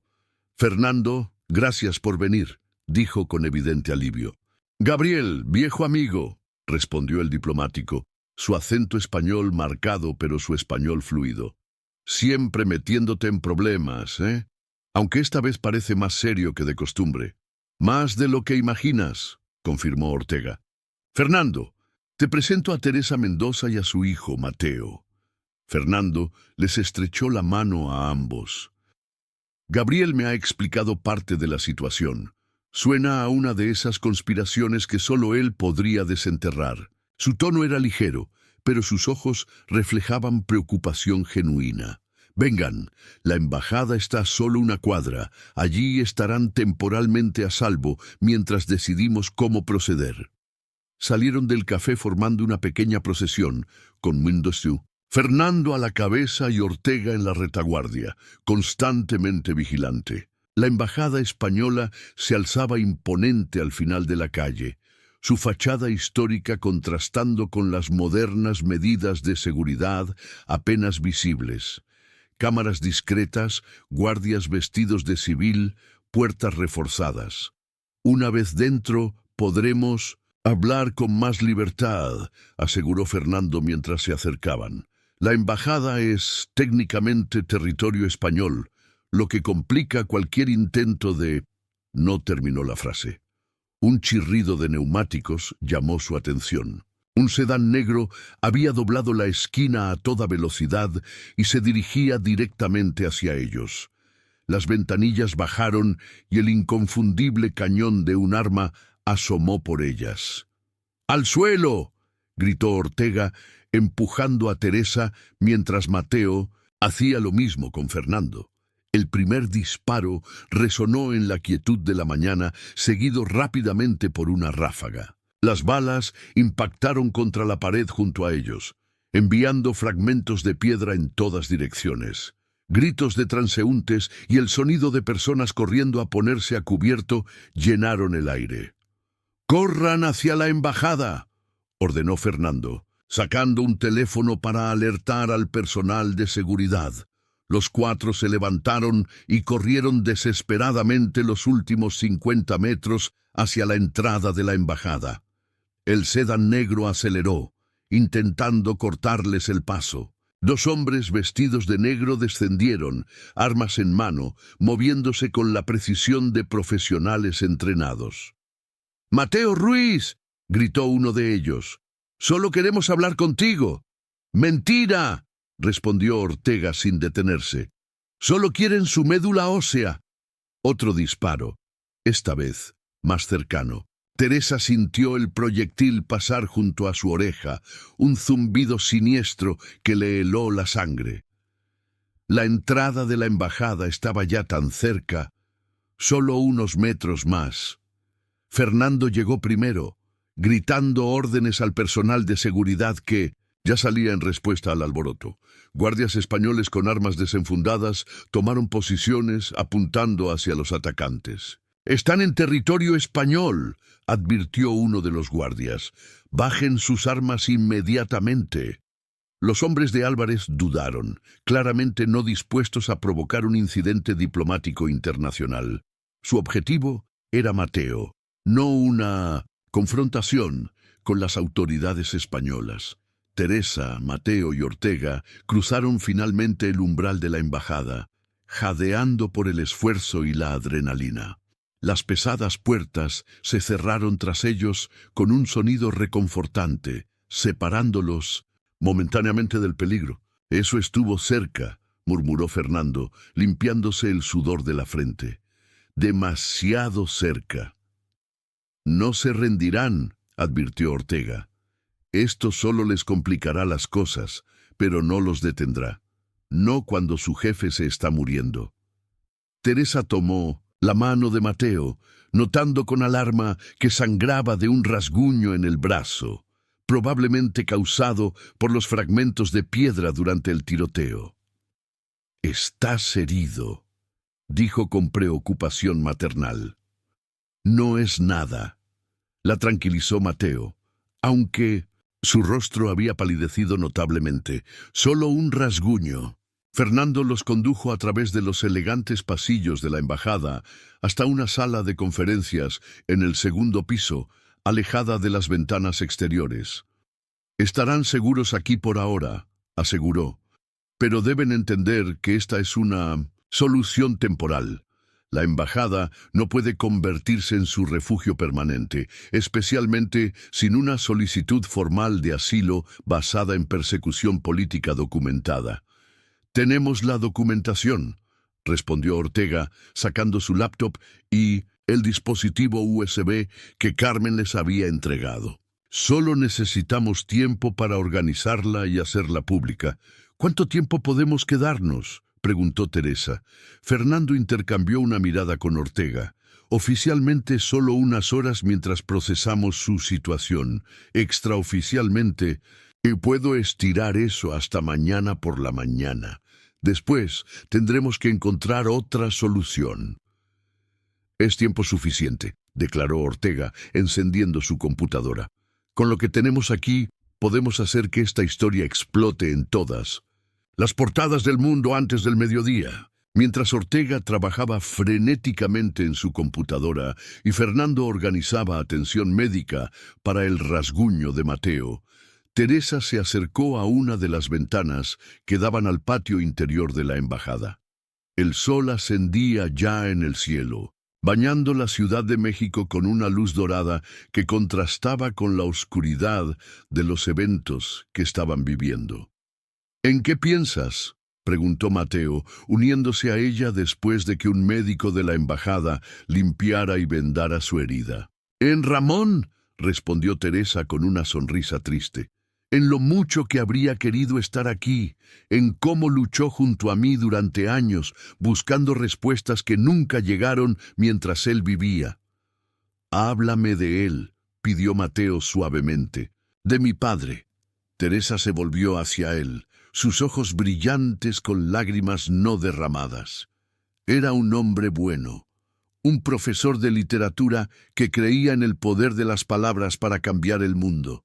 Tenía tu misma sonrisa, ¿sabes? Y esa manera de inclinar ligeramente la cabeza cuando estás pensando profundamente. Eso es completamente suyo».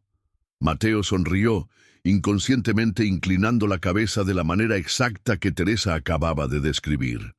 «Nunca dejó de buscarte», continuó Teresa, «incluso cuando los médicos, los abogados, incluso nuestros propios amigos nos decían que debíamos aceptar tu muerte y seguir adelante.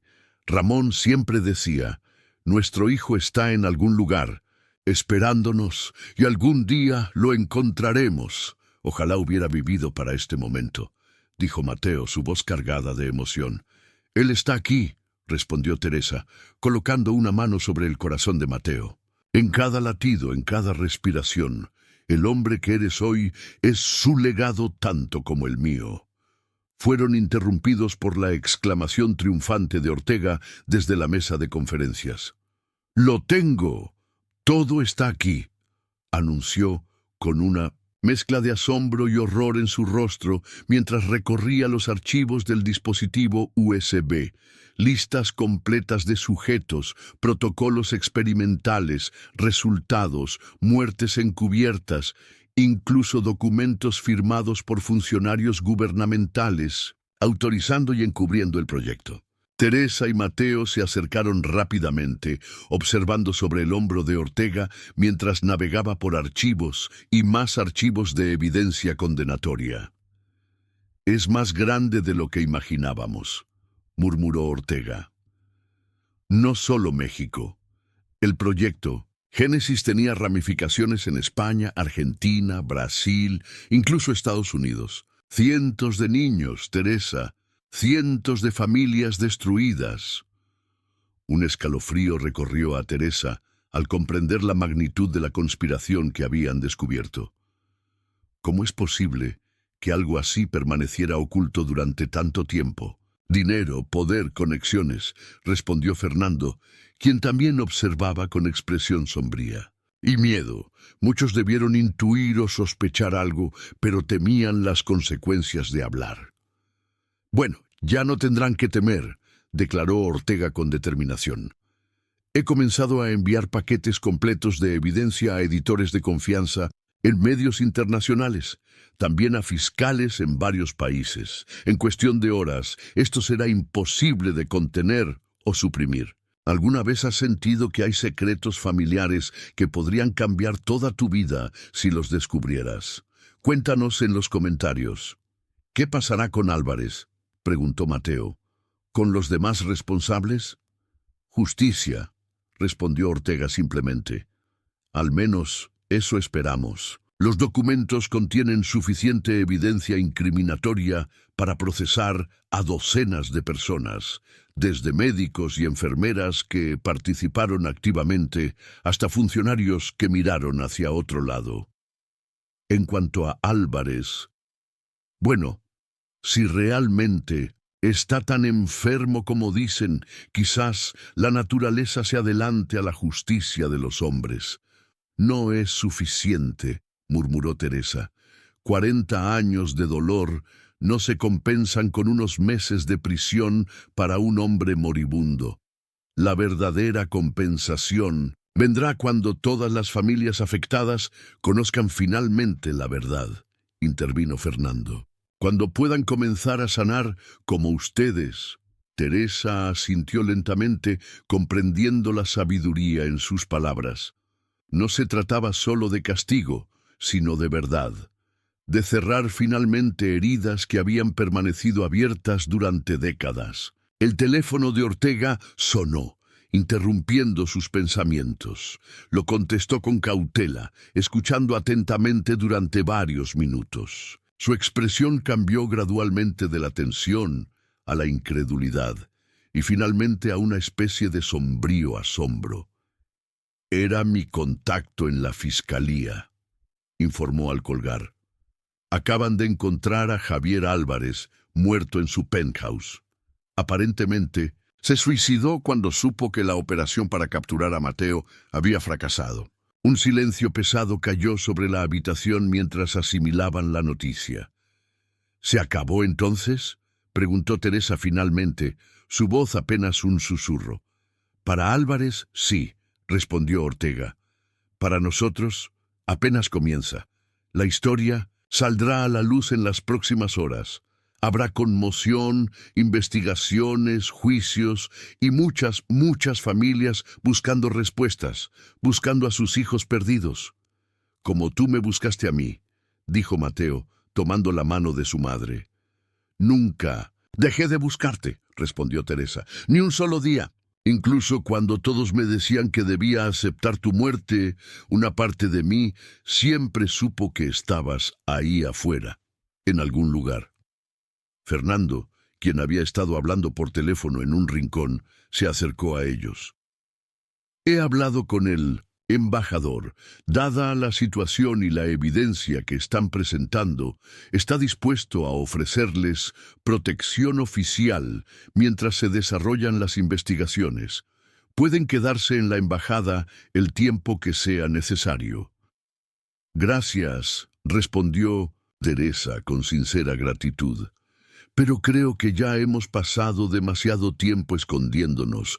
Es hora de enfrentar al mundo, de contar nuestra historia, de ayudar a otras familias a encontrar la verdad y quizás a sus hijos perdidos. Estoy de acuerdo, añadió Mateo. Mi sangre, mis células, todo lo que Álvarez quería usar para prolongar su vida, tal vez pueda usarse para algo mejor. Para ayudar a quienes realmente lo necesitan con su consentimiento, no a través de engaños y robos. Ortega sonrió, orgulloso de la determinación y el coraje que veía en ambos. Entonces, manos a la obra. Tenemos mucho que hacer. Las horas siguientes transcurrieron en un torbellino de actividad frenética. Ortega coordinaba con periodistas de todo el mundo, asegurándose de que la historia se publicara simultáneamente en múltiples plataformas, protegiendo así la verdad de cualquier intento de supresión. Teresa y Mateo preparaban su testimonio, detallando cada aspecto de su experiencia, cada pieza del rompecabezas que habían logrado reconstruir. Al mediodía, como Ortega había predicho, la noticia estalló. Los titulares eran variaciones del mismo tema impactante: destapado el mayor escándalo médico del siglo, bebés robados para experimentos genéticos. El proyecto Génesis, décadas de robos de niños y experimentos ilegales. Magnate farmacéutico Javier Álvarez se suicida tras descubrirse su papel en red de bebés robados. Los teléfonos no dejaban de sonar. Periodistas, fiscales, representantes de organizaciones de derechos humanos, todos querían hablar con los protagonistas de la historia que había conmocionado al mundo. Es abrumador, confesó Teresa a Mateo mientras observaban las noticias en la televisión de la embajada. 40 años de silencio y ahora todo el mundo habla de ello. ¿Te arrepientes? Y preguntó él, consciente del torbellino mediático que habían desatado. Teresa negó con la cabeza. Ni por un segundo. La verdad, por dolorosa que sea, siempre es mejor que vivir en una mentira. Esa noche, mientras la Ciudad de México se agitaba con la conmoción de las revelaciones, Teresa y Mateo compartieron una cena tranquila en una pequeña sala de la embajada. Era la primera comida relajada que podían disfrutar desde su reencuentro, sin el miedo constante a ser descubiertos o perseguidos. ¿Qué haremos ahora?, preguntó Mateo, contemplando su futuro juntos. Primero, cuando sea seguro, me gustaría volver a Guanajuato, respondió Teresa. Hay una tumba vacía allí que ya no tiene razón de existir, y me gustaría que conocieras el lugar donde tu padre y yo vivimos, donde te esperamos durante tanto tiempo. Me encantaría eso, asintió Mateo con una sonrisa. Y después, bueno, creo que tenemos 40 años que recuperar, ¿no crees? Toda una vida, concordó Teresa, sus ojos brillando con esperanza por primera vez en décadas. Una vida que comienza ahora. Mientras tanto, en un pequeño hospital en las afueras de la Ciudad de México, el doctor Federico Molina contemplaba las noticias en la televisión de su habitación. A su lado, Carmen Vega permanecía en silencio, ambos absorbiendo el impacto de lo que habían ayudado a revelar. ¿Crees que algún día nos perdonarán?, preguntó el anciano médico, su voz frágil pero clara en la quietud de la habitación. No lo sé, respondió Carmen honestamente, pero hicimos lo correcto, al final. Tarde, pero lo hicimos. El doctor asintió lentamente. Supongo que es todo lo que podemos pedir. No absolution, solo la oportunidad de intentar reparar algo del daño que causamos. En los días y semanas siguientes, la historia del proyecto Génesis continuó desarrollándose. Investigaciones fueron abiertas en media docena de países. Antiguos empleados de laboratorios Prometeo comenzaron a hablar, algunos buscando clemencia, otros impulsados por la culpa largamente reprimida. Listas de sujetos fueron hechas públicas, permitiendo a familias que habían perdido hijos décadas atrás comenzar sus propias búsquedas. Algunas historias tendrían finales felices, como la de Teresa y Mateo. Otras terminarían en la tragedia al descubrir que sus hijos no habían sobrevivido a los experimentos. Y muchas quedarían sin resolución, con preguntas que tal vez nunca encontrarían respuesta. Pero para Teresa, que había vivido 4 décadas con un fantasma, la verdad, por dolorosa que fuera, era preferible a la incertidumbre. Al mirar a Mateo, ahora parte de su vida diaria, sentía que finalmente podía respirar completamente, como si un peso invisible hubiera sido levantado de su pecho. Un mes después de las revelaciones, Teresa y Mateo regresaron finalmente a Guanajuato. La casa en las colinas permanecía como la habían dejado, aunque ahora con un equipo de seguridad discreto proporcionado por el gobierno, una precaución necesaria mientras las investigaciones continuaban y algunos responsables del proyecto Génesis seguían en libertad. Teresa abrió la puerta principal con una extraña mezcla de emociones. Este lugar había sido simultáneamente su refugio y su prisión durante 40 años, el santuario donde había preservado la memoria de un hijo que creía perdido. «Bienvenido a casa», dijo a Mateo mientras entraban, «a la que debería haber sido tu casa desde el principio». Mateo observó con curiosidad cada rincón, cada fotografía, cada objeto. Era como caminar por un museo de vidas paralelas, de posibilidades que le habían sido robadas. Su atención se detuvo en una fotografía de Teresa y Ramón, jóvenes y sonrientes, ella visiblemente embarazada. «¿Cuándo fue tomada esta foto?», preguntó, tomando el marco entre sus manos. «2 semanas antes de tu nacimiento», respondió Teresa acercándose. Ramón estaba tan emocionado. Había pintado personalmente tu habitación, había construido estanterías para tus libros, aunque tardarías años en leerlos. Sonrió ante el recuerdo. Decía que quería que crecieras rodeado de historias como él. Juntos recorrieron cada habitación de la casa, Teresa compartiendo anécdotas, recuerdos, momentos de la vida que deberían haber compartido. Finalmente, llegaron a la habitación que había permanecido cerrada durante 40 años, el santuario de duelo que ahora podía transformarse en un espacio de sanación. «He estado pensando», dijo Teresa mientras contemplaban la cuna que nunca había sido usada, «en convertir esta habitación en un estudio, un lugar donde podamos trabajar juntos en la fundación».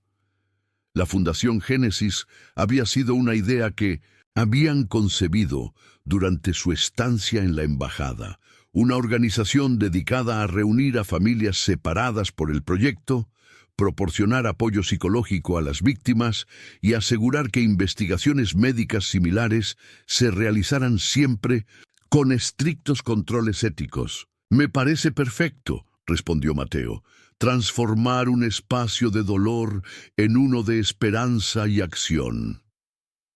El sonido del timbre interrumpió su conversación.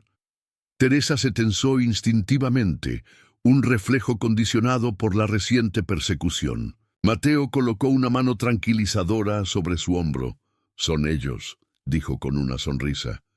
«Carmen me llamó esta mañana para confirmar». Teresa lo miró con sorpresa.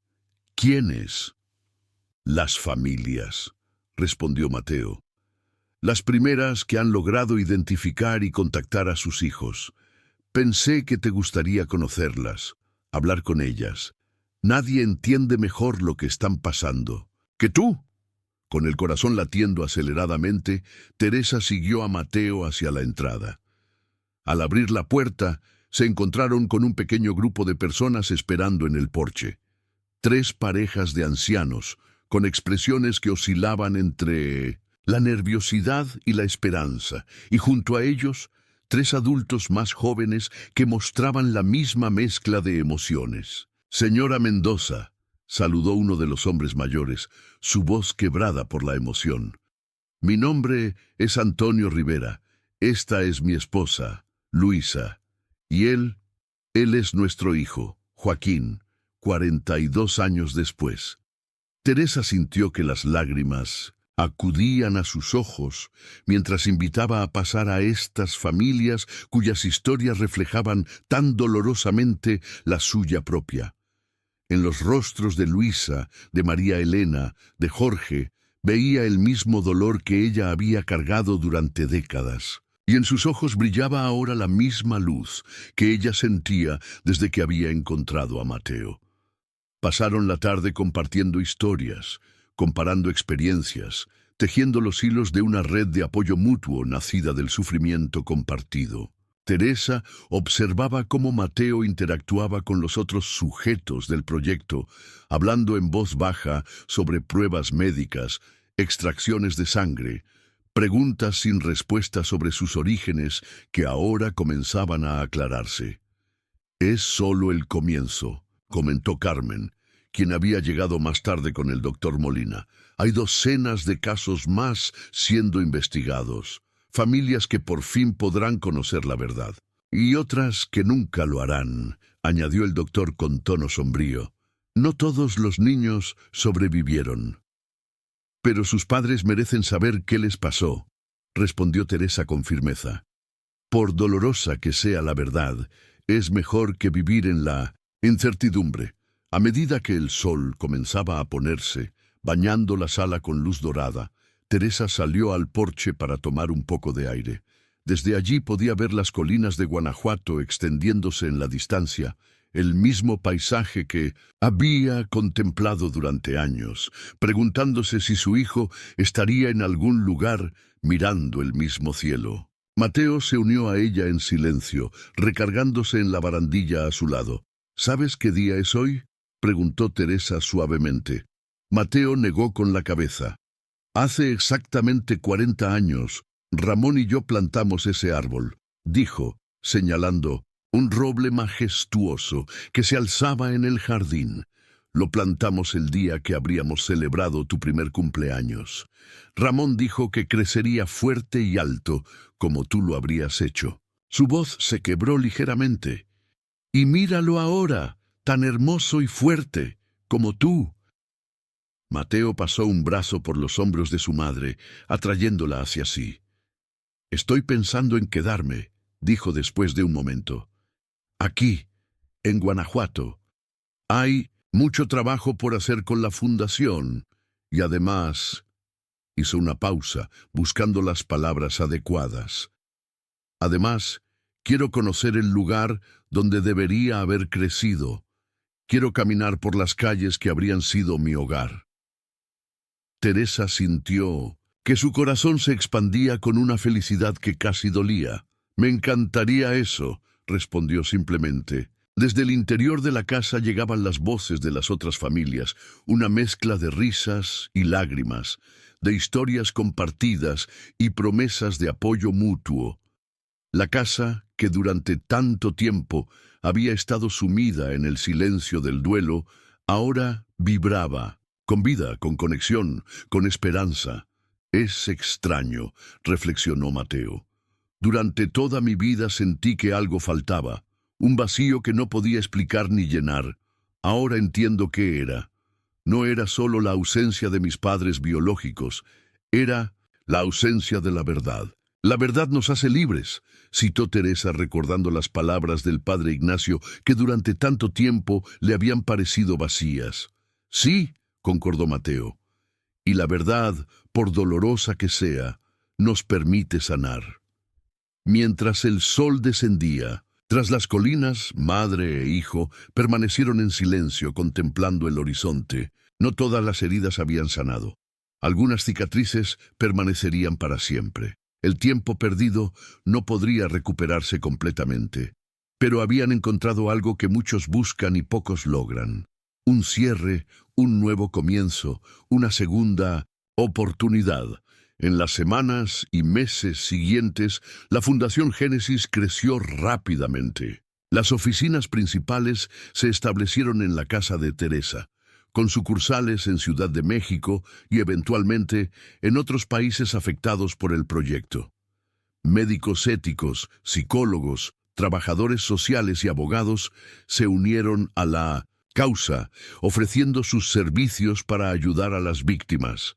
Mateo, con su formación en administración de empresas, asumió la dirección operativa de la fundación, mientras Teresa se convirtió en su rostro público, compartiendo incansablemente Su historia para inspirar a otras familias a no perder la esperanza. Carmen Vega aportó su conocimiento interno del proyecto Génesis, ayudando a descifrar documentos y conexiones que de otro modo habrían permanecido ocultas. El doctor Molina, a pesar de su frágil salud, se dedicó a testificar en los múltiples juicios que siguieron a las revelaciones.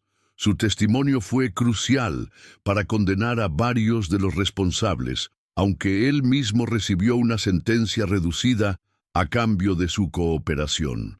Falleció pacíficamente un año después, habiendo hecho lo posible por enmendar sus errores. Ortega publicó un libro detallando la investigación que había llevado a cabo durante años, convirtiéndose en un bestseller internacional que arrojó luz sobre los peligros de la investigación médica sin supervisión ética adecuada. Las ganancias fueron donadas íntegramente a la fundación. Un día de primavera, casi 2 años después del reencuentro, Teresa y Mateo visitaron el cementerio local. Cargaban ramos de flores y una pequeña placa de mármol. Se detuvieron frente a una tumba que durante 40 años había estado marcada simplemente como hijo amado de Teresa y Ramón Mendoza, sin fechas, sin nombre, sin cuerpo. Con reverencia retiraron la antigua lápida y colocaron la nueva placa que habían traído. En ella se leía: en memoria de todos los niños del proyecto Génesis que no sobrevivieron y de las familias que nunca conocieron la verdad, que descansen en paz. ¿Crees que está bien?, preguntó Mateo inseguro. ¿Eliminar la tumba que por tanto tiempo representó mi ausencia? Ya no la necesitamos, respondió Teresa con serenidad. Esa tumba representaba una mentira. Prefiero honrar una verdad dolorosa que mantener viva una ilusión. Colocaron las flores alrededor de la nueva placa, guardando un momento de silencio por aquellos cuyas historias no tendrían el final feliz que ellos habían encontrado. «¿Sabes?», dijo Teresa mientras regresaban por el sendero del cementerio. «A veces me pregunto qué habría pensado Ramón de todo esto, de ti, de la fundación, de todo lo que hemos logrado». «Creo que estaría orgulloso», respondió Mateo. «De ti sobre todo. Nunca renunciaste, nunca dejaste de creer». «Una madre sabe», dijo Teresa simplemente. Al llegar a casa, encontraron el jardín transformado. Mesas largas habían sido dispuestas bajo los árboles, decoradas con flores y manteles coloridos. Un grupo de personas se afanaba en los preparativos, colocando sillas, organizando la comida. Al centro, un pastel con 42 velas esperaba ser encendido. «¿Qué es todo esto?», preguntó Mateo genuinamente sorprendido. «Tu fiesta de cumpleaños», respondió Teresa con una sonrisa. «La primera que podemos celebrar juntos. Pensé que sería hermoso invitar a todas las familias que hemos reunido a través de la fundación, para celebrar no solo tu vida, sino todos los reencuentros, todas las verdades reveladas, todos los nuevos comienzos». Mateo la abrazó fuertemente, incapaz de expresar con palabras lo que sentía. A lo largo del jardín, otras madres e hijos, padres y hijas, familias reconstruidas tras décadas de separación, se preparaban para celebrar no solo un cumpleaños, sino una victoria colectiva contra el olvido, contra las mentiras, contra la desesperanza. Mientras Teresa encendía las velas del pastel, rodeada por aquellos que habían compartido su dolor y ahora compartían su alegría, pensó en aquel bebé que le habían arrebatado una noche tormentosa. En las 4 décadas de búsqueda silenciosa, en el extraño retorcimiento del destino que finalmente le había devuelto a su hijo. «Pide un deseo», susurró a Mateo cuando todas las velas estuvieron encendidas. Él cerró los ojos por un momento, luego los abrió y sopló, apagando todas las velas de un solo aliento mientras los aplausos estallaban a su alrededor. ¿Qué deseaste?, preguntó Teresa, sabiendo que no debería, pero incapaz de contener su curiosidad. Mateo sonrió, mirando a las familias reunidas, a las vidas reconstruidas después de tanto tiempo, a las heridas que comenzaban a sanar. Que todas las personas que buscan a alguien puedan encontrar, si no a la persona, al menos la verdad, respondió, como nosotros. Teresa asintió, comprendiendo profundamente ese deseo. Sabía, mejor que nadie, que algunas búsquedas duran toda una vida, que algunas preguntas parecen destinadas a quedar sin respuesta, pero también sabía que la esperanza, por tenue que sea, puede mantenerse viva durante décadas y que a veces, cuando menos lo esperamos, la vida nos sorprende con milagros tardíos. Como el hombre a su lado, su hijo, celebrando por fin un cumpleaños con su madre, 42 años después de su nacimiento. Como la verdad emergiendo de las sombras después de décadas de mentiras. Como un corazón roto que, contra todo pronóstico, encuentra el camino para sanar. «Te quiero, mamá», dijo Mateo en voz baja solo para ella. «Y yo a ti, hijo mío», respondió Teresa. «Siempre lo hice, incluso cuando creía que te había perdido para siempre». Un último rayo de sol se filtró entre las ramas del viejo roble, iluminando sus rostros con un resplandor dorado. Detrás de ellos, la casa que una vez había sido un santuario de dolor, ahora rebosaba de vida y de esperanza. Y en el horizonte, las montañas de Guanajuato se recortaban contra el cielo del atardecer, testigos silenciosos de que incluso las historias más oscuras pueden eventualmente encontrar la luz. Felicidades. Escribe 9 en los comentarios para que sepa que te quedaste hasta el final conmigo. Gracias por ver y hasta la historia de mañana en este mismo canal.